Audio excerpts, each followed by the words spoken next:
মুহাম্মদুর রাসূলুল্লাহ সাল্লাল্লাহু আলাইহি ওয়াসাল্লাম একদিন রাস্তা দিয়ে হেঁটে হেঁটে যাচ্ছেন।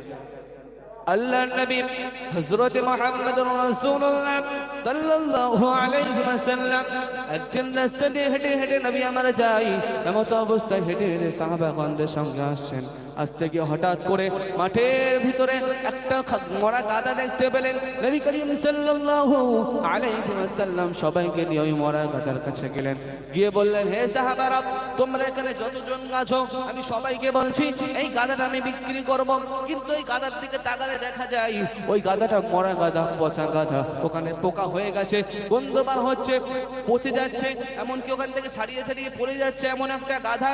তখন নবী করিম সাল্লাল্লাহু আলাইহি ওয়াসাল্লাম যখন গাধাটা বিক্রি করতে চাইলেন, তখন সাহাবাদের ভিতরে থেকে একজন বললেন, ইয়া রাসূলুল্লাহ, ইয়া হাবিবাল্লাহ, হুজুর বেয়াদবি মাফ করবেন, কিন্তু এই গাধাটা তো মরা গাধা, এই গাধাটা পচা গাধা, এই গাধার তোর কোনো দাম নেই, এই দুনিয়ার কোনো মূল্য নেই, কিছু করতে পারবে না, না কারো বোঝা বইতে পারবে না, কিছু করতে পারবে, তো এখানে পচে খারাপ হয়ে যাবে।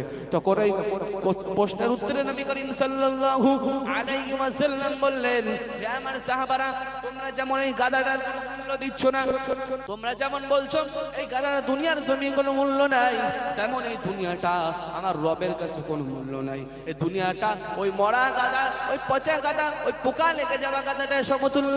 দুনিয়ার জমিতে দুনিয়া যদি হয় আল্লাহর কাছে মরা গাধার সমতুল্য, তাহলে কেন আমরা এই দুনিয়া নিয়ে পড়ে আছি? কেন আমরা দুনিয়া নিয়ে পড়ে আছি? দুনিয়া নিয়ে পড়ে থাকলে হবে না বাবা। আল্লাহ পাক রব্বুল আলামিন আমাদেরকে দুনিয়ার জমিনে পাঠিয়েছে শুধুমাত্র ইবাদত করার জন্য। আল্লাহ তাআলা রব্বুল আলামিন পবিত্র কোরআনের ভিতরে 12 নম্বর 27 ভিতরে ঘোষণা করেছেন, আল্লাহ তাআলা রব্বুল আলামিন পবিত্র কোরআনে ঘোষণা করেছেন, ওয়া মা খালাকাতুল জিন্না ওয়াল ইনসা ইল্লা লিয়াবুদুন। আল্লাহ পাক রব্বুল আলামিন বলছেন, ওয়া মা খালাকাতুল জিন্না ওয়াল ইনসা ইল্লা লিয়াবুদুন, আমি মানুষ এবং জিনদেরকে সৃষ্টি করেছি শুধুমাত্র আমার ইবাদত করার জন্য। আমার রবের উদ্দেশ্য, আমার মালিকের উদ্দেশ্য, আমার স্রষ্টার উদ্দেশ্য আমাদেরকে ইবাদত করার জন্য সৃষ্টি করেছেন, কিন্তু আমরা দুনিয়ার জমিনে এসে রবের ইবাদত করছি না। আল্লাহ পাকের হুকুম, আসসালাতু মিফতাহুল জান্নাহ, আল্লাহ পাকের হুকুম, ওয়া আকিমুস সালাহ ওয়া আতুজ যাকাত ওয়ারকাউ মা'র রাকিঈন, আল্লাহর হুকুম আমরা নামাজ আদায় করছি না, বাকি সমস্ত কাজ করছি।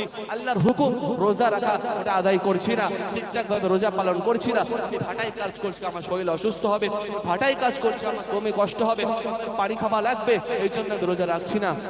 আমার আল্লাহ পাক আমাকে হুকুম করেছে যাকাত দেওয়া, অর্থ সম্পদ বিশাল হয়ে গেছে, আমি যাকাত কি দিচ্ছি? 50টা লুঙ্গি, 20টা শাড়ি। তো বলা হয়নি তুমি 50 জনকে যাকাত দাও, তোমাকে তো বলা হয়নি তুমি 1000 জনকে যাকাত দাও, তোমাকে বলা হয়েছে একজনকে যাকাত দাও। এমন ভাবে তাকে যাকাত দাও যেন 1 থেকে 1.5 বছর পরে, 2 থেকে 2.5 বছর পরে, 3 থেকে 4 বছর পরে সেই ব্যক্তিরা আরেকজনকে যাকাত দিতে